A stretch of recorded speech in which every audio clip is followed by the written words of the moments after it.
sommes le 25 septembre 2023 et nous nous retrouvons enfin avec monsieur Jean-Pierre Maugendre, directeur de Renaissance catholique, mais qui va se présenter pour une émission qui porte sur le thème à propos justement de ce qu'a dit le pape François lorsqu'il est venu à Marseille, à propos ce qui semblerait être un appel à accueillir tous les émigrants, mais je ne sais pas s'il a dit ça. En tout cas, la question c'est est-ce que nous devons obéissance au pape et jusqu'à quel point? Voilà, la question très précise. Mais Jean-Pierre, d'abord, présentez-vous, encore une fois, Renaissance catholique.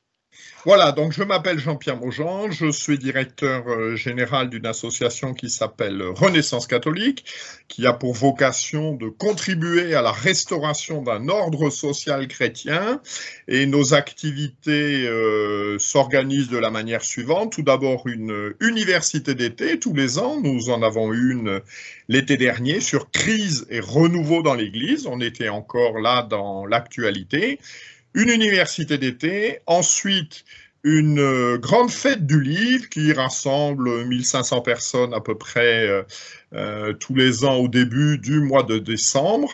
Nous organisons également, et il avait lieu il y a 2 jours, un colloque annuel sur l'avenir de la messe traditionnelle. Voilà, depuis la publication du Motu Proprio Traditionis Custodes par le pape François, c'est un sujet d'actualité. Nous avons également une activité éditoriale. En particulier, nous sommes les éditeurs en français de Monseigneur Schneider, donc Christus Vincit, la messe catholique, et nous venons de rééditer également le bref examen critique de la nouvelle messe. Et puis des cardinaux Ottaviani et Bacci, et nous avons également une activité éditoriale en termes de manuels scolaires, et nous venons ainsi d'éditer des manuels scolaires pour le cours moyen. Et enfin, nous organisons des conférences à travers la France et je suis moi-même en charge d'une émission d'information religieuse sur TV Liberté qui s'appelle Terre de Mission. Et Philippe Maxence de l'Homme Nouveau me fait l'amitié de m'inviter pour son Club des Hommes en Noir. Ah oui, là je suis souvent ça, tout à fait. Alors, allons-y, et je démarre, si vous voulez. Je dirais, pour ma part, en ce qui concerne l'obéissance au pape, qu'il faut distinguer le domaine où il s'exprime au plan doctrinal, la doctrine universelle du salut, universelle, et puis le domaine où il s'exprime au plan pastoral, ça veut dire le domaine prudentiel d'une action concrète. Et je dirais que, en ce qui concerne la doctrine universelle, nous devons, quoi qu'il arrive, l'obéissance totale de la foi.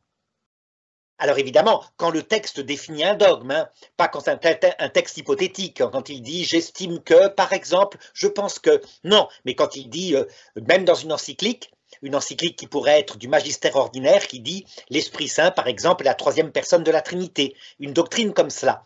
Je crois que sous ce domaine-là, il y a véritablement une protection infaillible du Seigneur, qui est d'ailleurs l'un des 3 canaux qui nous permet d'avoir une certitude de la révélation et qui est dit en Luc 22, 32, « Moi j'ai prié pour toi afin que ta foi ne défaille pas. Toi donc, quand tu seras revenu, sous-entendu de ta trahison, confirme tes frères dans ta foi. » Et puis après, il lui dit que sa foi va faillir, mais sa foi personnelle. Donc ça veut dire qu'il visait la doctrine de la foi, qui ne défaillerait pas. Je vous laisse parler, Jean-Pierre. Alors, nous sommes d'accord avec une petite précision, peut-être qu'il faut toujours mettre en exergue, je pense, au début de ce type d'entretien. C'est que l'Église catholique, c'est pas l'Église du pape, c'est l'Église du Christ. C'est-à-dire que, et d'ailleurs, le pape, il est le vicaire du Christ, c'est-à-dire sa vocation. Le vicaire, c'est de remplacer, c'est de faire office du Christ. Et à chaque fois que le Saint-Père intervient, que ce soit dans une déclaration ou que ce soit dans un acte de gouvernement, nous devrons nous poser la question, est-ce qu'il agit bien en tant que vicaire du Christ? Alors, vous avez répondu en partie à la question, qui en particulier est bien précisée dans la Constitution Pastor Aeternus du Concile Vatican I en 1870, en disant que le Saint-Père parle au nom du Christ, avec l'autorité, l'infaillibilité qui est celle de Dieu lui-même, quand il engage son infaillibilité avec l'obligation d'obliger dans le domaine de la foi et des mœurs. Voilà, quand Oui, le mais pas n'importe Saint-Père... quel domaine. Le domaine de la doctrine universelle. Ça, c'est très important. Ça veut dire, pas de dire, comme Pie XII, il faut d'abord vaincre Hitler, puis il faudra s'attaquer à Staline. Oui, ça, c'est absolument pas du domaine de l'infaillibilité. C'est du domaine, je l'ai dit, une déclaration doctrinale sur la foi et les mœurs. Oui, Voilà. mais doctrine universelle, ça veut dire, par exemple, la guerre est toujours un mal, même si parfois elle est nécessaire. Voilà. Une doctrine universelle, ça veut dire une doctrine qui n'a Oui. pas de bras. Qui n'a Alors, pas de bras. sur ce point, je ne suis pas complètement d'accord si vous prenez l'exemple de la guerre, puisque Oui. la guerre, ce que l'Église nous enseigne, voilà, la guerre, elle est une conséquence du péché originel. Voilà. Et donc, on peut aussi dire, eh bien, de la même manière qu'on dit que le péché, c'est toujours un mal, la guerre, on souhaiterait qu'il n'y en ait pas, ça c'est sûr, mais il y en aura toujours, c'est une certitude, parce que nous subirons tous les conséquences du péché originel. Parce que le risque, si vous dites que la guerre est un mal, on risque de tomber dans la logique dont nous avons déjà parlé, du moindre mal, qui est de dire que dans certains cas, on peut accepter de faire le mal pour un bien. Or, ça n'est pas vrai. On ne peut pas faire le mal pour un bien. Donc la guerre, dans certains cas, n'est pas un mal. Une guerre de défense, voilà, et on prend l'analogie avec la vie quotidienne. Vous vous promenez dans la rue avec votre épouse est agressée, vous la défendez, vous vous battez contre l'agresseur. Eh bien, ça n'est pas un mal, même si, objectivement, le fait de se battre et la guerre, c'est quoi? C'est transposer les conflits entre les personnes à l'échelle des nations.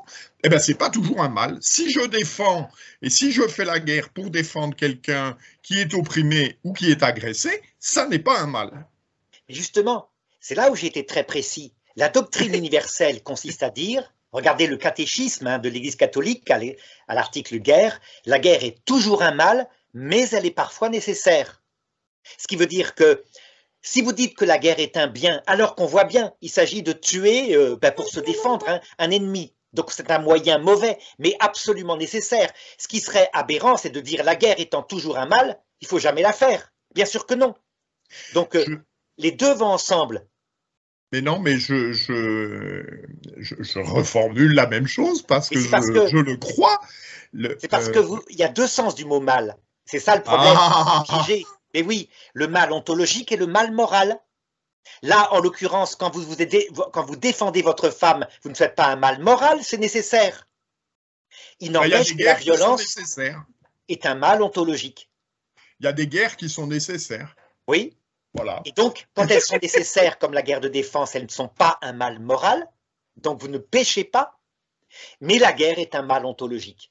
Ce qui veut dire, dit le catéchisme de l'Église catholique, qu'il faut tout faire pour essayer de tenter, avant la guerre, de passer par la diplomatie. On est d'accord. Mais vous voyez, cette doctrine que je vous donne n'a pas de bras. Ça veut dire qu'en fait, elle éclaire l'intellect, et comme ça, on comprend bien que, évidemment, je vais essayer de tout faire pour éviter la guerre, puisque c'est un moyen mauvais. Vous comprenez? Mais il faut avoir... Oui. C'est-à-dire que toute la difficulté des théologiens là-dedans, c'est de dire, comme vous l'avez dit, puisque jamais un moyen mauvais ne peut être utilisé pour faire un bien, donc la guerre peut être un moyen bon. Non, non, non, pas la peine. De même pour la torture. La torture, vous savez, maintenant, elle est totalement interdite dans le catéchisme de l'Église catholique, mais l'Église, à un moment donné, l'a autorisée. Dans le concret de la réalité, il y a des fois où vous ne pouvez pas faire autrement pour faire parler quelqu'un, parce que c'est urgent pour sauver des innocents qu'il a enfermés, mettons quelque part, que de le torturer au moins mentalement. De le priver d'eau, de sommeil, c'est obligé. Alors après, mais là, on est en train de s'éloigner de notre sujet. Voilà, où commence la torture? Voilà, flanquer une paire de claques au gars, est-ce que c'est une torture? Est-ce que l'empêcher de dormir, est-ce que c'est une torture? Bon, oui, c'est une torture. C'est un mal ontologique en soi, puisque l'homme n'a pas à recevoir de gifles, l'homme a besoin de dormir, etc. Mais nécessaire. Comme toujours, hein. Alors, justement, parce que c'est là que c'est intéressant, hein. Donc, si je prends que la doctrine universelle Donc, par exemple, la guerre est toujours un mal, même si parfois elle est nécessaire. Mais voyez, je ne prends pas un exemple concret. Si la doctrine universelle est là pour éclairer notre intellect et que c'est sur ce domaine-là uniquement que porte l'infaillibilité, ça veut dire que ensuite, dans le concret, quand un pape appuyé sur cet éclairage va prendre une décision, comme Pie XII qui dit je dénonce à Staline que Hitler va l'attaquer bientôt, parce qu'il faut arrêter Hitler en premier, il a fait un acte non pas infaillible, mais prudentiel. De fait, il ne s'est pas planté. Mais imaginez qu'il ait fait l'inverse.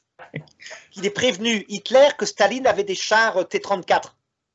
Hein, ce que Hitler ne savait pas. Mais on serait en train de dire monstrueux, le pape Pie XII, nazi, etc. Enfin, on le dit quand même, hein, ça n'empêche pas. Mais voyez, donc pas d'infaillibilité dans les domaines pratiques. Ça, c'est sûr. Et je pense, puisqu'on va revenir sur notre sujet initial, que effectivement les déclarations du pape François à Marseille il y a 3 jours, on est complètement dans le domaine pratique.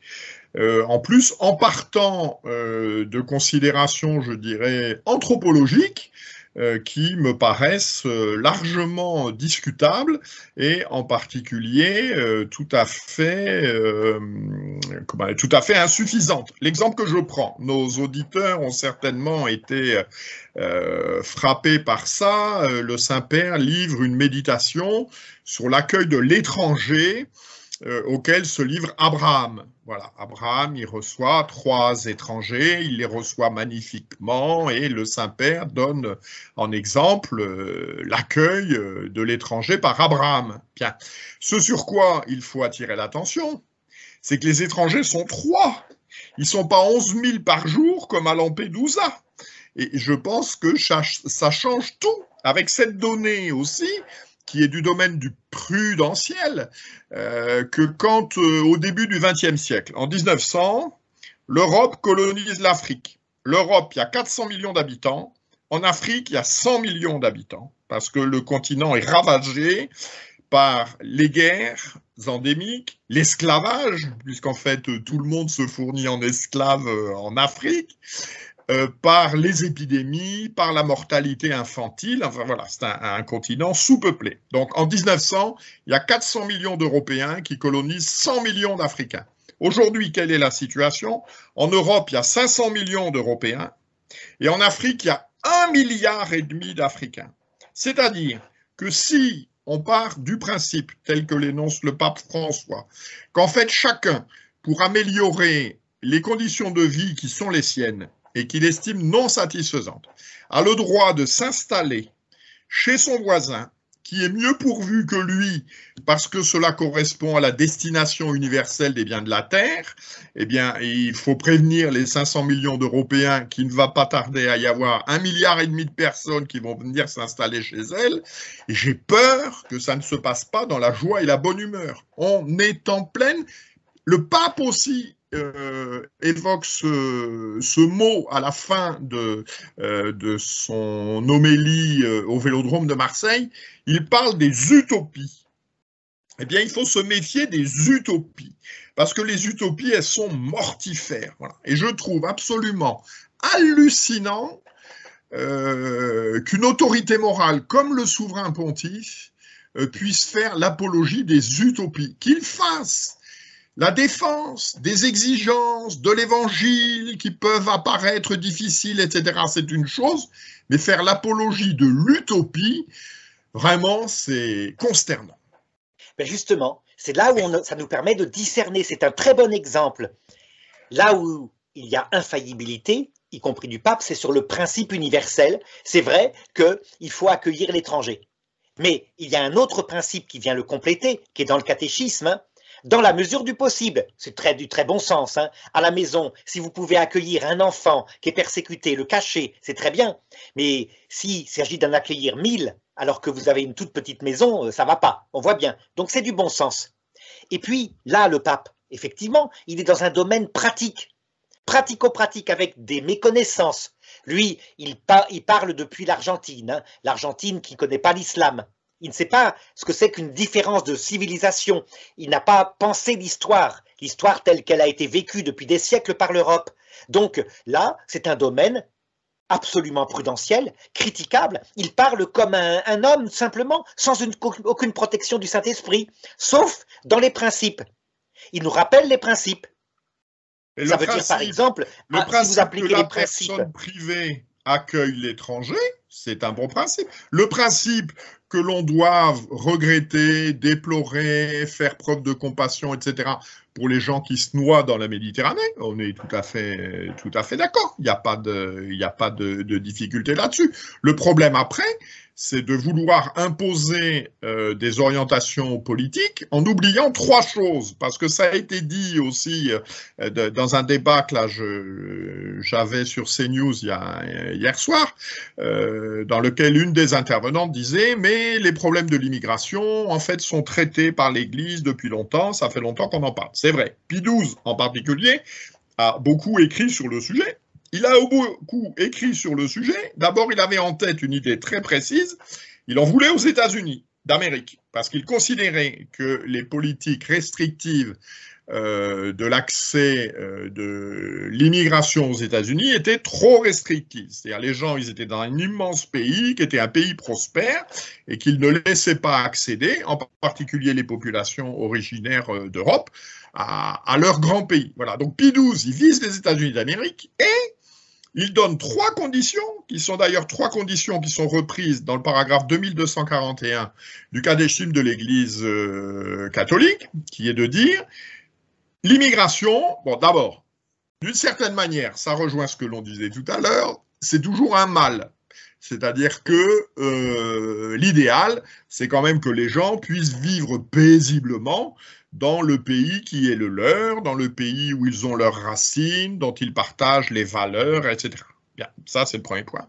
Et ensuite, il fait trois éléments, il livre trois éléments, il dit l'immigration dans un pays, elle est justifiée à trois conditions.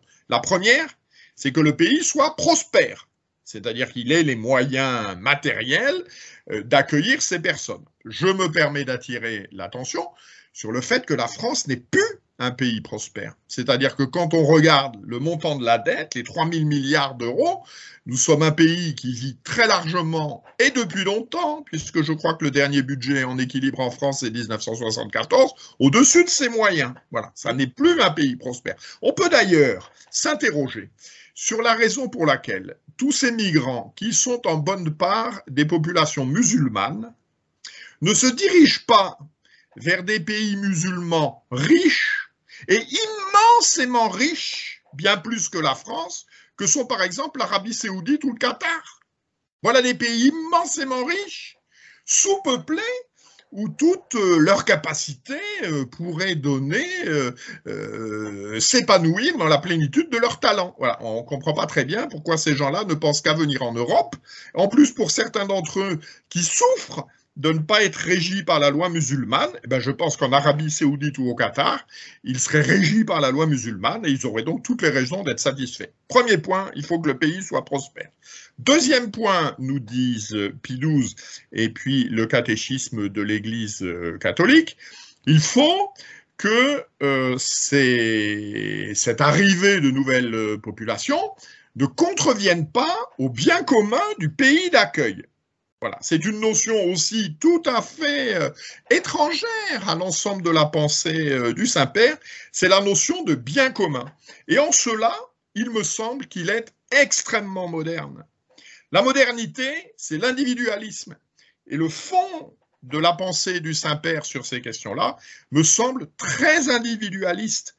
Parce que j'ai envie, pour améliorer mes conditions de vie, de m'installer dans tel endroit, eh bien, par le fait même, j'en ai le droit. Bon, eh bien, c'est la négation du bien commun, c'est la négation de toute vie en société.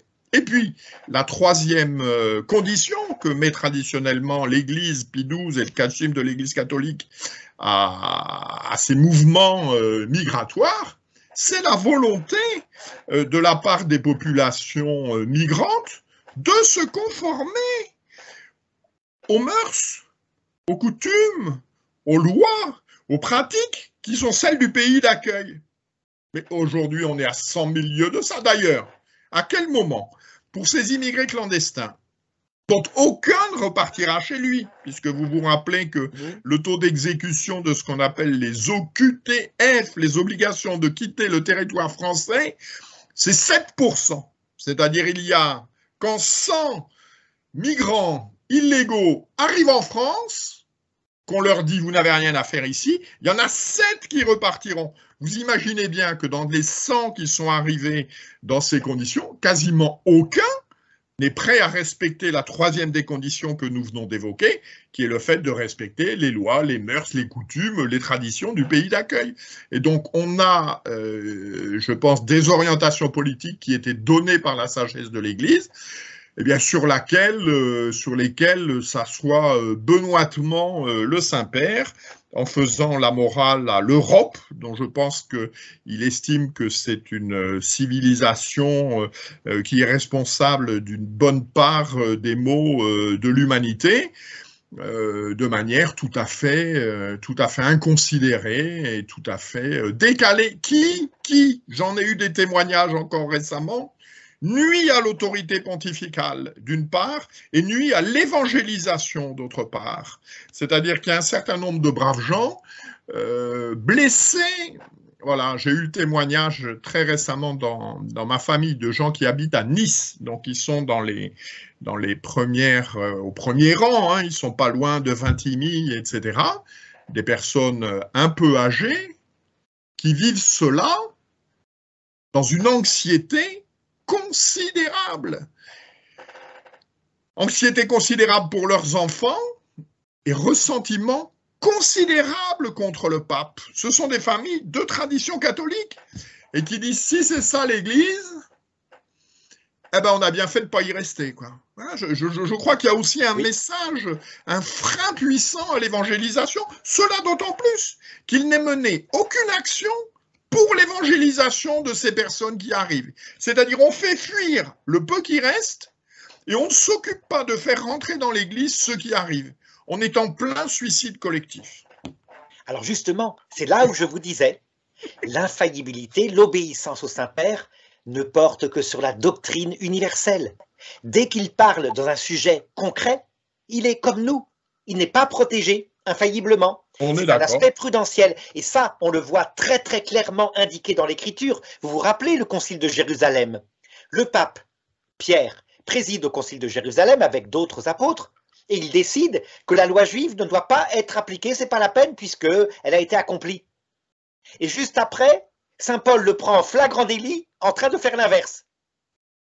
Donc il doit le reprendre en face. Hein, vous vous rappelez cette affaire-là? Oui, et voilà, ça veut dire Jésus, il a prévenu. Vous faites ce qu'ils disent, mais ne vous conformez pas forcément à leurs actes, parce qu'ils disent et ne font pas. Là, Jésus parlait des prêtres de l'Ancien Testament, mais ça peut arriver que ça concerne les grands prêtres et les prêtres du Nouveau Testament. C'est pareil pour l'obéissance religieuse. Regardez, quand une religieuse fait vœu dans un ordre religieux, elle doit obéir en tout. Non, elle doit obéir au fort externe. Si on lui dit d'être à telle heure à la cuisine, elle obéit. C'est son vœu. Elle veut se débarrasser de sa volonté propre. Mais elle ne va jamais obéir si son prieur lui commande un péché ou une erreur. Vous comprenez? Ça veut dire qu'en fait, l'obéissance ne touche jamais l'intention profonde, puisque notre intention profonde nous lie au Christ, comme vous l'avez dit, et que le pape est le vicaire du Christ. Simplement, si elle nous lie au Christ, alors on sait que dans la doctrine universelle, il y a une protection qui vient du Christ, qui est infaillible. Et c'est ce que disait Benoît XVI. Il disait, quand c'est un dogme ou alors une vérité universelle, vous y adhérez par la foi. Quand c'est une proposition pastorale, donc liée à la politique ou à la gestion de l'Église, eh bien là, vous pouvez regarder d'abord positivement en cherchant à savoir ce que voulait dire le pape. Et ensuite, si ça ne va pas du tout, vous avez le droit de critiquer. Je pense également qu'on doit pouvoir faire une autre distinction. L'obéissance à l'autorité légitime est due, deux éléments complémentaires. Quand l'autorité est dans son domaine de compétence, oui. Voilà, en particulier, on vient de le dire sur les questions religieuses, voilà. La question de l'accueil... Son domaine de compétence, d'accord, c'est un domaine de compétence politique. Oui, mais le domaine de compétence, le nombre de migrants que doit accueillir tel ou tel pays d'Europe, ça n'est pas le domaine de compétence du pape. Absolument. Voilà. Donc, pas d'infaillibilité. On doit et en à plus, l'autorité l'obéissance, si elle est dans son domaine de compétence, et 2, si le commandement qu'elle me donne n'est pas en contradiction avec des lois d'une autorité supérieure. Ou des lois de l'autorité du bon sens. Donc, par exemple, alors le bon sens aussi, c'est peut-être l'autorité supérieure par excellence. Le fait que le pape ne voit pas qu'il y a un problème de civilisation. Comme disait, vous vous rappelez, hein, à Lyon, le mémorial de la Résistance, l'homme qui oublie son passé se condamne à le revivre. Bon, à chaque fois, c'est comme ça. Hein. On voit bien, là où l'islam arrive, où il devient suffisamment puissant, il s'impose. La fille aînée de l'Église, c'est pas la France, hein, c'est l'Empire romain d'Orient qui est devenu la Turquie. Alors, on pourrait aussi proposer, justement, pour ce choc des civilisations, je propose, non pas l'exercice, mais l'expérience de vie, comme on dit aujourd'hui, suivante au Saint-Père. Donc, le Saint-Père habite aujourd'hui à Rome, à la résidence Sainte-Marthe. C'est-à-dire, il n'est plus dans les appartements pontificaux, il est à la résidence Sainte-Marthe. La résidence Sainte-Marthe, c'est un hôtel pour les prêtres de passage, etc. Je lui propose l'expérience suivante. C'est d'accueillir à la maison Sainte-Marthe, pendant 15 jours, mettons 3 ou 4 familles de Maliens polygames au moment du Ramadan.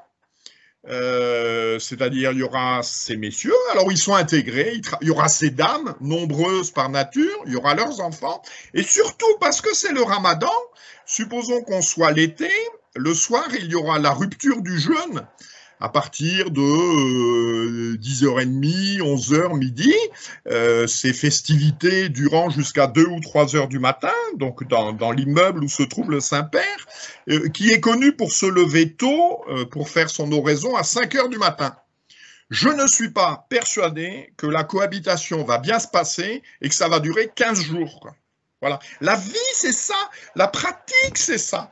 Et ce que vivent un certain nombre de compatriotes, ce sont ces drames-là. C'est-à-dire que quand vous êtes infirmière, que vous travaillez, que vous vivez dans un immeuble, que votre embauche est à 6 heures le matin et qu'il y a des gens, parce qu'ils participent d'une autre culture, qui font la foire tous les jours jusqu'à 1 heure du matin, eh ben un jour vous pétez les plombs.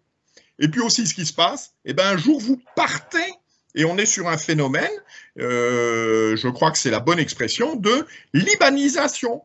C'est-à-dire comme pour vivre ensemble, paisiblement, il faut que les gens vivent de la même manière. Et bien il y a un moment, quand vous êtes avec des gens dont les modes de vie sont trop différents des vôtres, vous partez et à votre place viennent des gens qui vivent comme eux et vous créez des ghettos.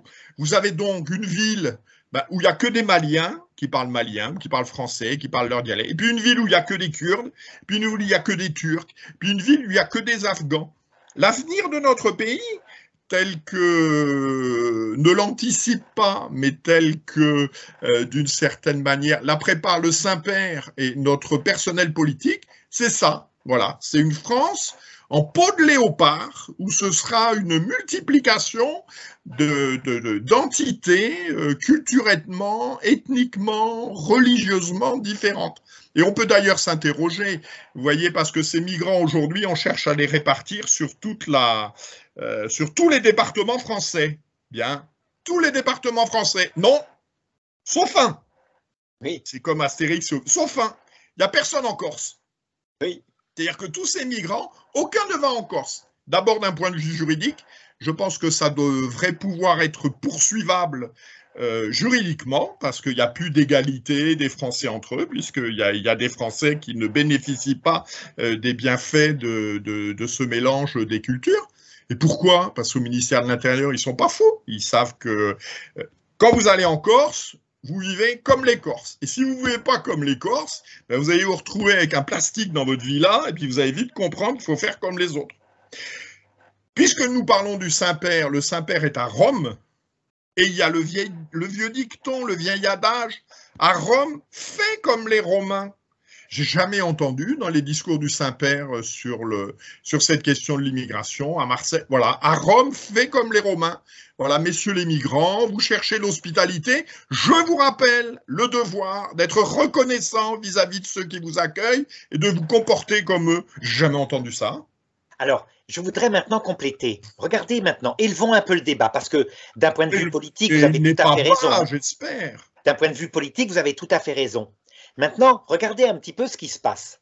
Vous vous souvenez, d'un point de vue eschatologique, ce qui s'est passé à l'époque de l'Empire de l'Égypte, quand l'Égypte était un peu décadente avec le culte des animaux, et Dieu dit « J'aveuglerai le cœur de Pharaon pour me glorifier aux yeux de Pharaon ».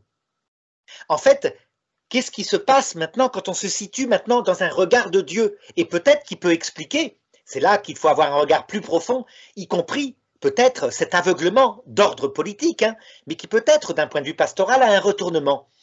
Qu'est-ce que c'est que la France et l'Europe? C'est pas un pays chrétien, c'est un pays humaniste athée qui répand partout dans le monde son idéologie où la nature humaine elle-même n'existe plus. Regardez en Belgique, hein, avec Evras, donc une espèce d'éducation sexuelle donnée aux petits-enfants dès le collège.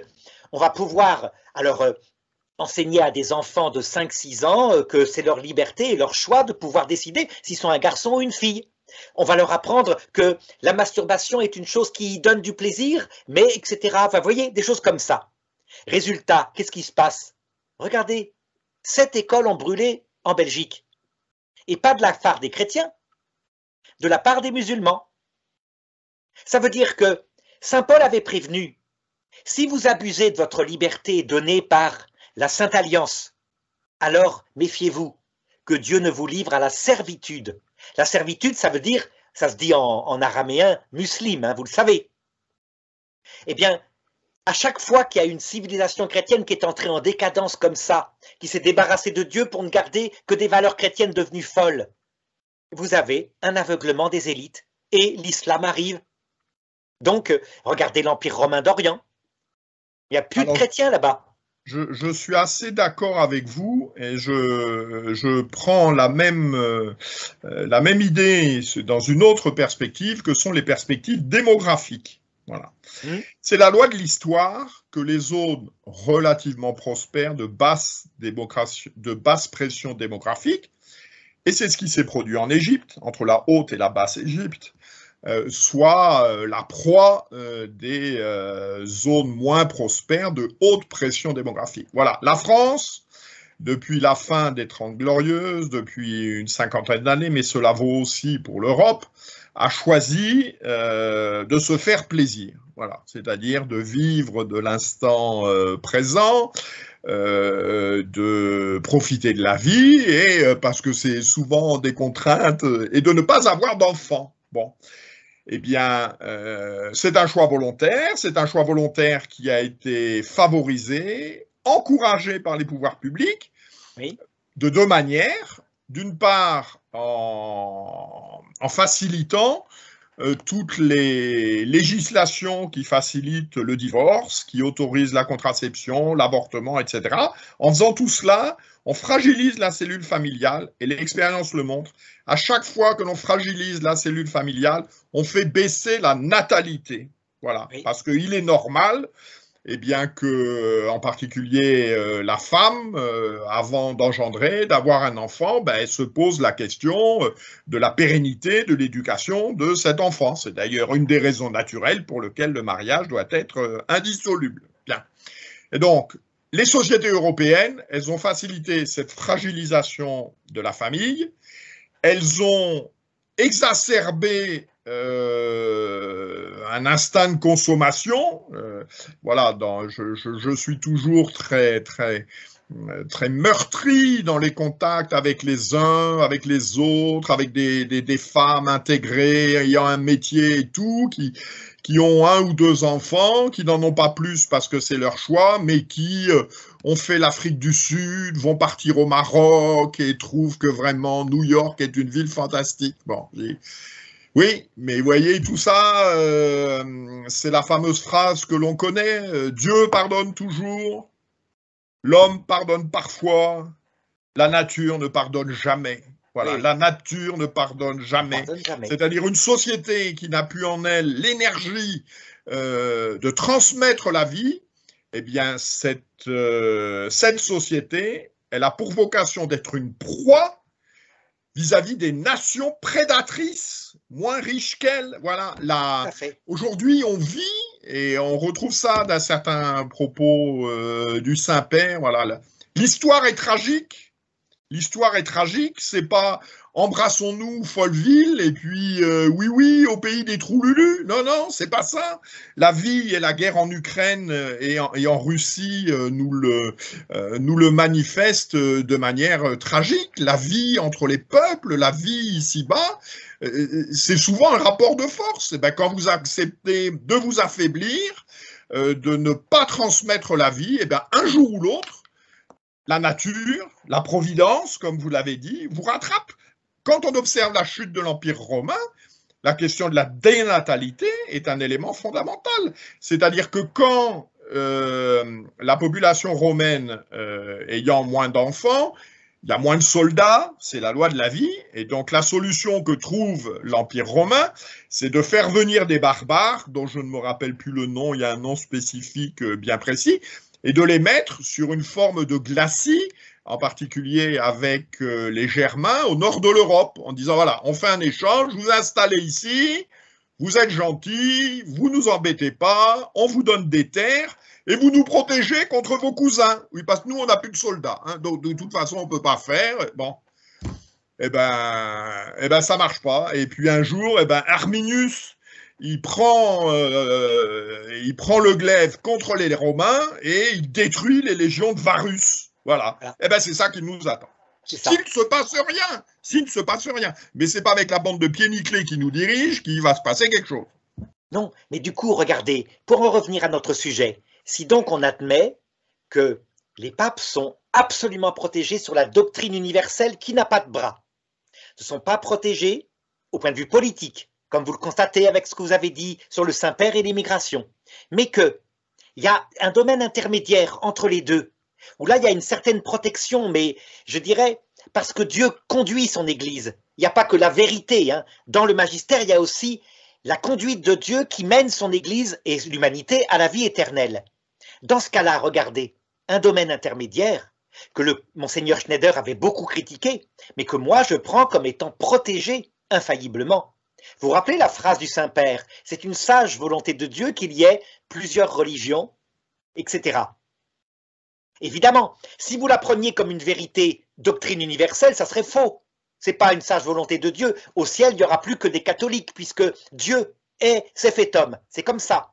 Donc, si on ne l'est pas, c'est qu'on n'entre pas au paradis, puisqu'il faut reconnaître la divinité du Christ à l'heure de la mort. Par contre, sur terre, comme moyen, étant donné l'orgueil, y compris de la Sainte Église, on voit bien que Dieu, effectivement, quelquefois, même quand la Sainte Église décade et pêche, eh bien, il peut la livrer à d'autres religions ou la diviser. Et c'est pas quelque chose qui est, je dirais, c'est quelque chose qui est très net. On l'a vu avec, je vous ai dit, l'Empire romain d'Orient. On l'a vu avec le catholicisme occidental. Mais à chaque fois qu'un christianisme décade, alors le flambeau de l'évangile est transmis à une autre nation qui lui fait porter du fruit. Et actuellement, le fruit est porté, par exemple, par l'Afrique noire, catholique.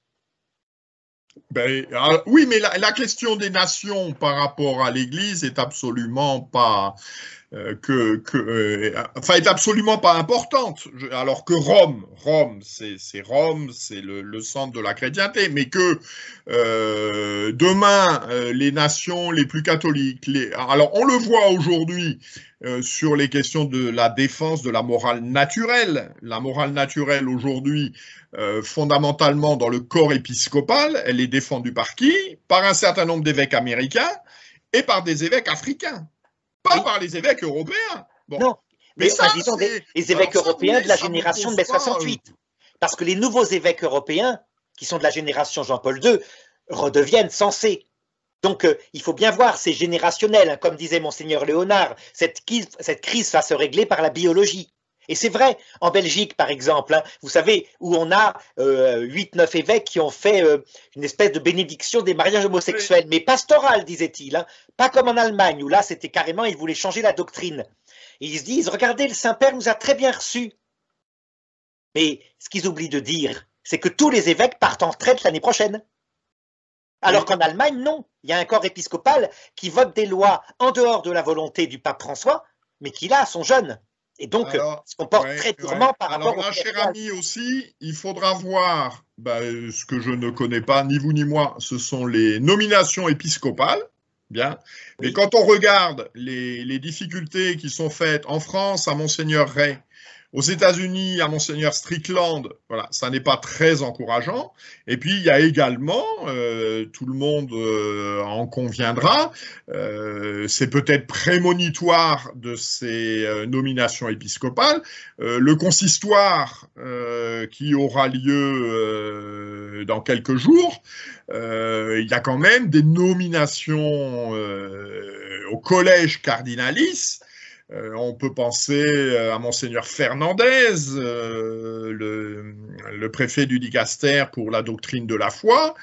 Il n'est pas du tout dans l'affiliation de Jean-Paul II. C'est un bergolien pur jus, partageant les options ecclésiales du pape. Et donc, j'aimerais partager votre optimisme, mais j'en suis moins persuadé. Ah non, moi je suis absolument optimiste, et je vais vous expliquer pourquoi. C'est que, regardez bien, la doctrine des papes, Jean-Paul II, Benoît XVI, etc., c'est la doctrine universelle. Ils ont insisté énormément là-dessus. Mais il manque un pôle, à savoir, je viens de vous en parler, le devenir.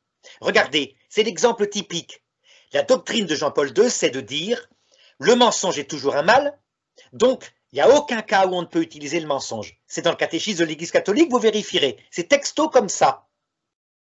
Et je vous avais raconté le cas de Pie XII, qui, face aux nazis, avait demandé aux évêques de mentir, de faire croire que les enfants étaient des Belges réfugiés, de leur faire des faux certificats de baptême pour les sauver. Ça veut dire qu'en fait, si vous ne donnez que la doctrine universelle sans le complément qui est le bon sens dans les cas particuliers, ce que les jésuites savent faire, ils sont spécialistes là-dessus. Ça, ils sont effectivement spécialistes pour trouver une solution qui les arrange dans tous les cas. Parce que c'est essentiel, parce que nous sommes confrontés au moindre mal tout le temps. Nous ne sommes pas toujours dans le bien et le mal. Je sais bien que c'est quelque chose que critiquent certains thomistes, mais ils ont tort. Oui, et puis on en a déjà parlé ensemble. Donc on en a déjà parlé, mais justement, et c'est pour ça qu'ils ont du mal avec le pape François, parce que le thomisme, c'est éthéré. Ça veut dire que si vous prenez le thomisme au point de vue des principes universels, je vous ai dit, ils n'ont pas de bras. Or, vous et moi, par exemple, si on était dans notre maison, attaqué par des violeurs, et que notre enfant est caché dans l'armoire, et que le violeur nous dit « Est-ce que ton enfant est dans la maison ?» Vous répondriez quoi? Oui, il est dans la maison, il est dans l'armoire. Non, mais oui, s'il ne fallait pas mentir. Alors que non, vous allez mentir comme un arracheur de dents, bien sûr. Et c'est tout, parce que c'est du bon sens. Eh bien, voyez, vraiment, en conscience, je ne sais pas si j'ai le droit de mentir. Je peux lui dire, ça ne te regarde pas, ou je ne répondrai pas, mais... Si vous ne répondez pas, alors ils savent qu'il est dans la maison. Donc, vous allez absolument... Ça a été mis sans arrêt. Si je leur réponds, je ne suis vraiment pas sûr... Un mensonge, je ne suis vraiment pas sûr qu'ils me croiront. Mais peu importe, vous allez tout faire pour utiliser la ruse dans ce cas-là, parce que vous ne pouvez pas faire autrement. Vous ne pouvez pas, par exemple, face aux nazis, et c'est ce qu'avait dit le cardinal Saliège à sœur Denise Bergon, vous ne pouvez pas commencer à leur dire « Oui, ce sont des enfants, je ne sais pas trop d'où ils viennent », parce que vous ne voulez pas mentir. Non, non, vous êtes obligé d'établir une identité fausse. C'est une évidence. Et c'est là que, justement, Pie XII a le bon sens. Lui qui est un grand théologien, il n'a pas hésité une seule fois. Et alors, donc, si vous n'avez mais c'est toute une émission... faire effectivement les distinguos entre le mensonge et la ruse. Peu importe, hein. Moi, je dirais la ruse aussi, hein. La ruse, voilà, il ne faut pas l'utiliser, c'est un mal, c'est vrai. À tromper. Mais oui, on n'a pas à être rusé. Mais dans ce cas-là, on est des anges. Bien d'accord. La réalité, c'est que confronté à des gens rusés, on doit être capable d'être rusé. Mais on doit garder toujours à l'esprit que la ruse est un mal, parce qu'on ne doit pas l'utiliser, par exemple, avec sa famille, avec ceux qu'on aime, ceux qui se comportent humblement. Elle s'utilise en cas où il n'y a pas possibilité de faire autrement. Ben regardez, c'est ce que dit saint Thomas d'Aquin, parce que quand même saint Thomas d'Aquin est réaliste, hein, il dit « Dieu lui-même le fait dans la Bible ». Donc si Dieu le fait dans la Bible, c'est qu'il y a quelque chose. Oui. Attends, c'est vrai que le Dieu de l'Ancien Testament, mais le Dieu de l'Ancien Testament fait aussi un certain nombre de choses qui ne sont pas obligatoirement recommandables. Oui, mais qui sont, justement, c'est là que quand la doctrine... il demande de massacrer les Amalécites, enfin voilà, il y a quand même... C'est là que la doctrine scolastique est insuffisante, parce qu'elle développe uniquement la doctrine universelle, donc le bien, mais elle oublie la pastorale où Dieu utilise parfois des méthodes mauvaises parce qu'il ne peut pas faire autrement. Avec un orgueilleux, la Vierge Marie le dit elle-même, il le renverse de son trône. Alors, il y a un autre point que nous n'avons pas abordé parce que je vois le temps qui tourne et qui vraiment me choque dans le... je reviens sur notre sujet là, du pape François. C'est... on attend du pape, on attend des évêques, on attend des prêtres qu'ils nous parlent de Dieu, c'est-à-dire qu'ils nous donnent les moyens d'aller au ciel. Voilà. Et ce qui frappe avec le pape François, c'est que c'est un jésuite, c'est un politique. Son histoire, je renvoie au livre que nous avons publié, François, la conquête du pouvoir. Voilà, c'est un homme qui a été marqué par le péronisme, par les années 50, 60, 70 en Argentine. C'est un politique plus qu'un homme spirituel. J'en donne deux exemples. Voilà, cela fait 10 ans que le pape est pape, qu'il a été élu au souverain pontificat. Il a publié 3 encycliques.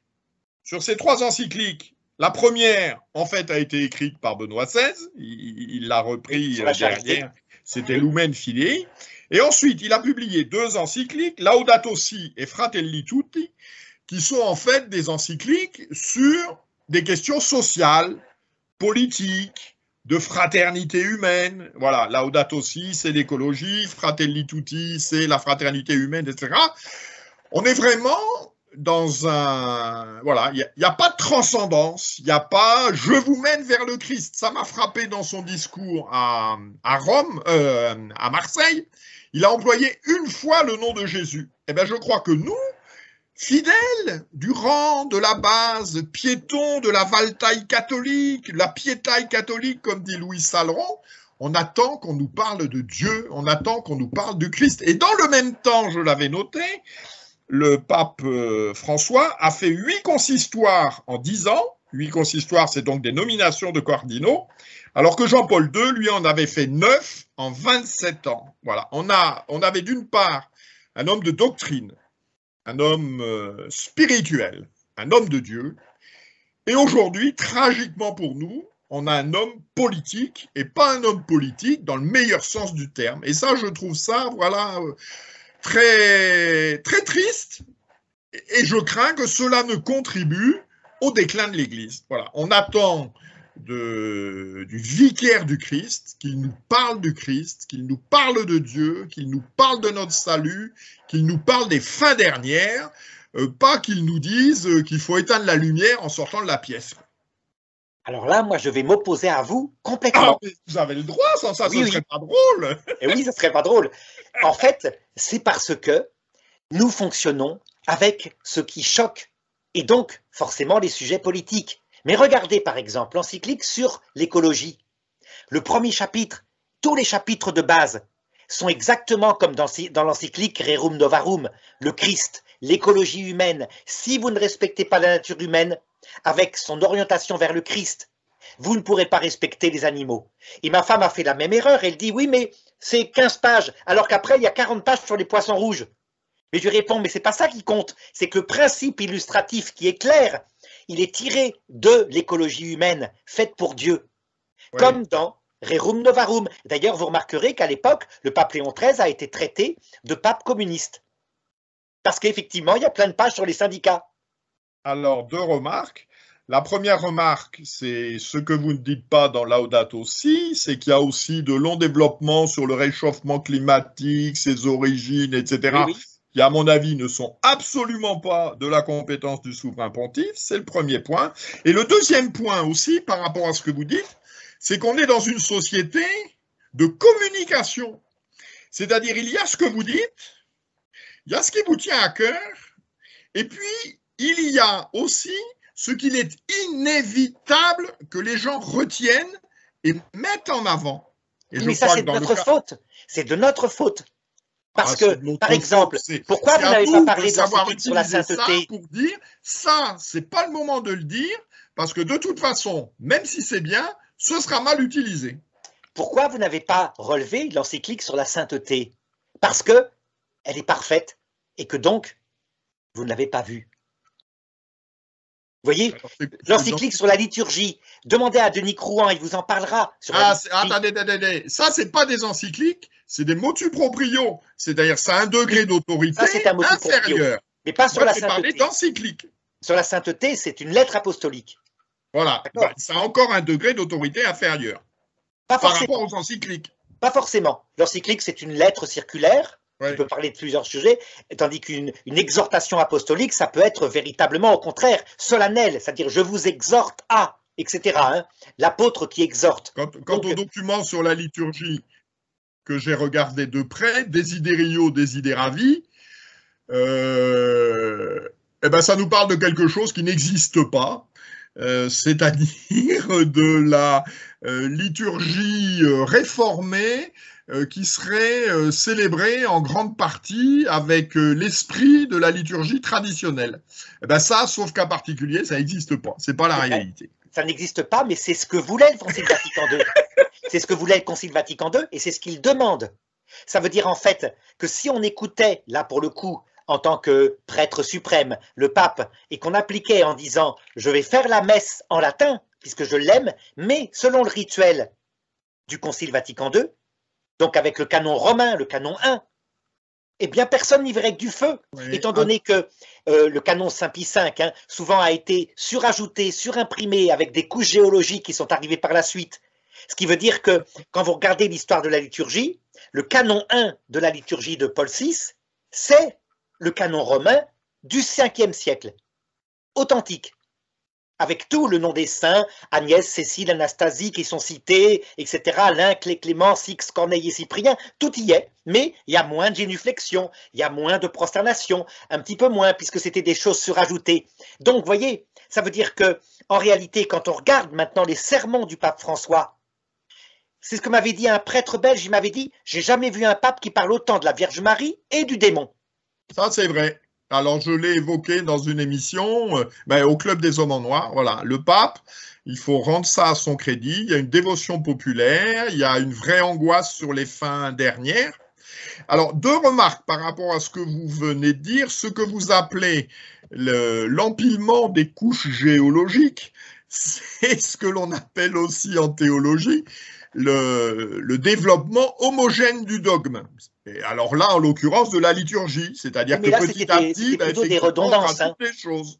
C'était des redondances. Par exemple, une messe basse inventée à un moment donné, hein, c'est-à-dire que le prêtre disait dans ses petites chapelles latérales, et du coup, par dévotion, eh bien, on se dit, je vais dire la messe basse en même temps que la messe solennelle, comme ça, je garde les richesses des paroles. Et du coup, tac, ça surajoute.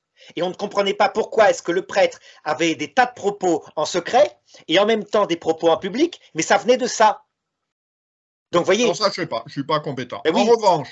Donc, ça veut dire que, je dis, hein, si on obéit au pape sur la liturgie et que si on aime le latin, on le fait en latin, vous verrez, la guerre liturgique s'arrête. Non. Alors, pour une autre raison, je crois, j'ai découvert ça récemment. En relisant un texte du Père Calmel qui était publié au moment de la réforme liturgique en 1969 dans un numéro de la revue itinéraire qui s'appelait Le Saint Sacrifice de la Messe. Et le Père Calmel, il dit quelque chose qui m'a beaucoup frappé. Il dit l'orientation du Concile, l'intuition du Concile, c'est de mettre une liturgie qui réponde aux besoins de l'homme de notre temps. Bon, on entend ça comme ça, on dit tout va bien, etc. Et le Père Calmel fait cette très bonne remarque. Il dit le drame, c'est que les besoins de l'homme de notre temps, par nature, ils ne cessent d'évoluer. C'est-à-dire que quand on conçoit la liturgie comme une réponse aux besoins de l'homme de notre temps, il est de sa nature d'évoluer, il emploie le terme de révolution permanente, et ce qui est vrai, je pense à un livre qui vient de paraître du père Nadler, donc qui est un prêtre de l'Emmanuel, qui est au diocèse de Vannes, l'esprit de la messe de Paul VI, où il défend la réforme liturgique, etc. Mais il ne traite pas l'objection que Benoît XVI avait déjà identifiée, c'est que dans la messe traditionnelle, le prêtre, entre guillemets, n'a aucun rôle. Il n'a aucune autonomie, c'est-à-dire que tout est réglé, tout est prévu, où est-ce qu'il doit regarder, comment il doit tenir les mains. Il n'a aucune autonomie, il est un instrument entre les mains de l'Église. Voilà, ça, c'est une réalité. Dans la réforme liturgique, et Benoît XVI a écrit là-dessus,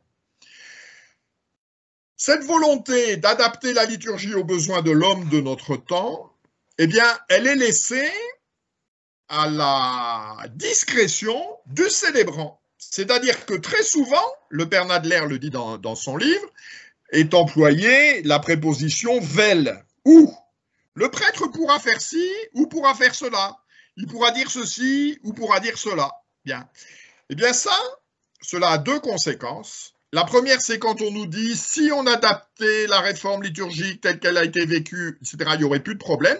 La réponse est que cette réforme liturgique, elle est variable par nature. Et ce que chacun observe, et ça n'est pas contradictoire avec les textes de la réforme liturgique, c'est que vous allez dans deux églises différentes, eh bien les messes ne sont pas exactement les mêmes et elles ne vont pas contre la lettre des textes du Missale Romanum, etc., dans la mesure où, à de nombreuses occurrences, le prêtre pourra faire ci ou pourra faire ça, dire ceci ou dire cela. Et donc on a vraiment, me semble-t-il là, un changement de nature qui contribue à la désacralisation de l'ensemble, d'une part, et d'autre part, à être le jouet, la victime, comme vous voulez, des lubies ou des choix du célébrant. Dans la messe traditionnelle, vous ne subissez du célébrant, que ça vous soit agréable ou désagréable, que le sermon. Le reste, il n'a aucune autonomie, il ne peut rien faire. Dans la nouvelle messe, du début à la fin, à cause de ces multiples occurrences, le prêtre pourra faire ci, pourra faire ça, etc., eh bien, vous êtes soumis à cette personne, à son humeur, à ses goûts, à ses choix, et je trouve ça très contrariant, très désacralisant, et l'expérience le montre au final, très perturbant. Mais justement, regardez, ce qui était avant, donc où il n'y avait strictement aucune liberté, strictement, hein, dans le moindre détail, parce que c'est la prière de l'Église, y compris la manière de mettre les doigts comme ça. Tout à fait. Et ce qui a été une réaction qu'ils ont prétendu être l'esprit de Vatican II, qui était en fait la révolte de la liberté, où on faisait n'importe quoi, où on voulait remplacer même le pain et le vin par du riz ou alors du jus de banane, et des choses comme ça. Non mais c'est allé jusque-là, hein. C'est allé jusque-là. Eh bien, entre les deux, il y a l'évangile. L'évangile, c'est quoi? C'est un équilibre entre des choses, c'est pas vous ferez ceci, mais vous pouvez faire autre chose et inventer. Non, non, c'est ceci ou cela. Et puis, donc, de la tenue, c'est-à-dire la nature humaine, elle est ni dans l'excès de liberté, ni dans l'excès de rigueur. Elle est entre les deux, le fameux yin et yang, vous savez, hein, des taoïstes, où on voit bien, on a besoin d'une certaine liberté, on a besoin de normes et de traditions. Les deux. Si on oppose l'un à l'autre, qu'est-ce qui va se passer? Ben, c'est très simple. La génération de mai 68 ayant été dans l'excès total de liberté, vous êtes sûr que la génération suivante ira dans la réclamation d'une rigueur absolue. Alors en voyant, je viens de lire un livre là que je recommande à nos téléspectateurs, qui vient de paraître, un livre paru aux États-Unis d'une dénommée Bergman sur le saint sacrifice de la messe. Et ce que j'ai très illustré, c'est très bien. Et ce qui m'a beaucoup frappé, c'est que donc c'est un livre qui est consacré à la messe traditionnelle. Elle explique la dont un nombre très important de prières, d'attitudes, remonte à la liturgie du temple de Jérusalem. Voilà. Oui. Eh bien, la liturgie du temple de Jérusalem, elle était extrêmement codée. Oui, mais c'était l'Ancien Testament. Le Testament. grand prêtre, il faisait pas ce qu'il voulait, quoi. C'était l'Ancien Testament, justement. C'est ça le problème, c'est que Mais l'Ancien l'Ancien Testament, Testament, il prépare le Nouveau. Et il prépare cette prière de la messe, qui est la prière de l'Église. Moi, je m'associe à la prière de l'Église et je n'ai pas à faire jouer ma créativité ou réputer telle. Je regardez, suis le prêtre dans la messe traditionnelle, dans la messe tout court, il est un instrument. Il est un instrument docile qui doit disparaître devant la réalité sublime qu'il offre.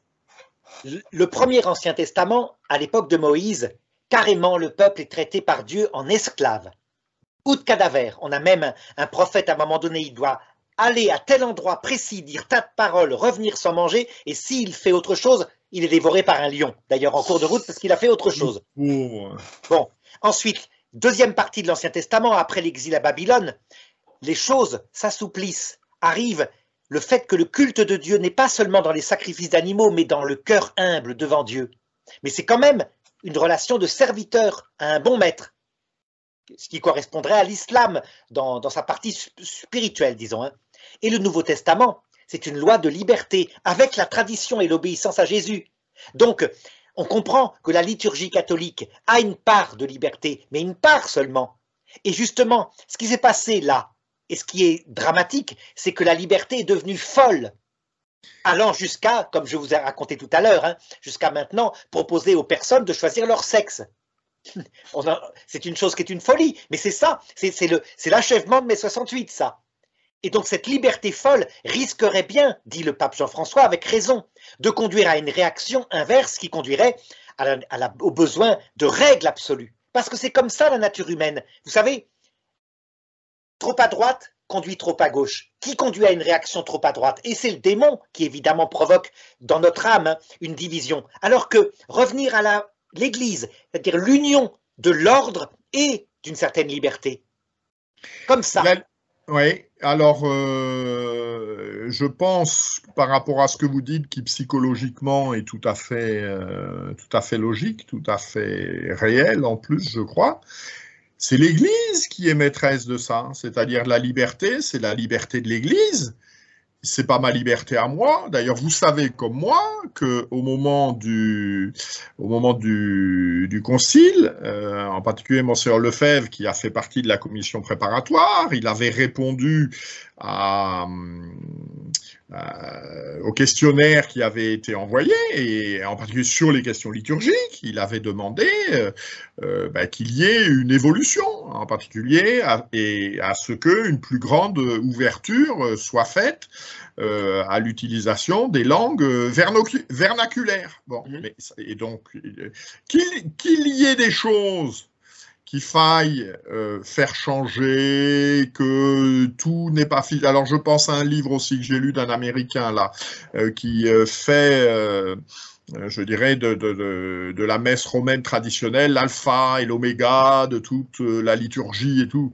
C'est pas vrai non plus, parce qu'il y a des liturgies orientales, et puis personne n'a dit que la réforme, que la manière dont Quo Primum en 1570 avait ordonné le missel romain, personne n'a jamais dit, et Monseigneur Lefebvre n'a jamais dit non plus, qu'il n'était pas envisageable que ceci soit ajusté. C'est en particulier le cas de la réforme de 65 avec la suppression des prières au bas de l'autel, etc. Mais que tout cela devait être fait. Benoît XVI y a beaucoup insisté aussi. La liturgie, c'est pas une construction. La liturgie, c'est un développement continu sous l'action du Saint-Esprit. Et ce à quoi on a assisté, c'est à une véritable révolution. Et je crois que personne ne dit que la liturgie de 1962, qui est celle majoritairement utilisée par les communautés ecclésiadei, ex-ecclésiadei, ne pourra pas évoluer, mais il me semble que ce que ces communautés disent, c'est qu'elles doivent évoluer un jour, oui, mais dans la continuité de ce qui a été fait et avec des autorités qui seront véritablement imprégnés de l'esprit de la liturgie, pour reprendre le titre d'un ouvrage connu, et qui sera conçu par des personnes animées de cet esprit-là, et pas par des experts aussi, je dirais, aussi érudits soient-ils. La liturgie, c'est pas une affaire d'érudition, c'est une affaire de piété, c'est une affaire de fidélité à une transmission, j'ai employé un développement homogène et continu. Eh bien, je crois que, dans ce cas-là, Mais c'est pas ce qui a été fait. Desiderio desideravi du pape François, c'est exactement ce qu'il veut. Voilà. Mais enfin, on pourra en discuter, on fera une autre vidéo, hein, parce que maintenant, on a atteint 1 heure. Oui, on ne va pas abuser de la patience de nos téléspectateurs. Voilà. Et de toute façon, on en fera d'autres. Hein. Merci beaucoup, Monsieur Maugendre. Hein, vraiment, cette vidéo était parfaite. Parfaite. Merci beaucoup.